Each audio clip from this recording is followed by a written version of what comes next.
镜头转到美国多个州，最近受到严重的暴风雪侵袭，导致新冠疫苗配送的工作受阻。白宫官员最新证实，至少有600万剂的疫苗因此没有办法出货。而灾情最严重的德州，目前的电力系统虽然已经恢复正常了，却还是有16万户陷入停电的状态，更有上千万户还在停水。美国总统拜登将会对德州发布灾害声明，并也计划在下周访问德州。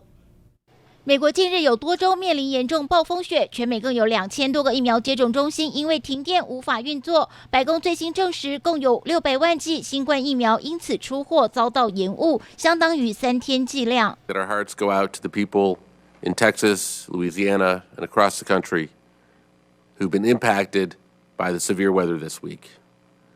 Now, I want to give an update on how severe weather across the country has impacted vaccine delivery. We have a backlog of about 6 million doses due to the weather. All 50 states have been impacted. 目前全美因这场暴风雪丧生的至少超过60人，但光是在德州哈里斯县，竟然就有高达10人因为低温丧命，认为是低温加上停电无法开暖气，酿成悲剧。Heartbroken, because like I said, I've never imagined any of this was going to happen. 美国总统拜登也表示，将对德州签署重大灾难声明，并以不增加地方政府负担为原则，计划前往德州视察。It depends. The answer is yes.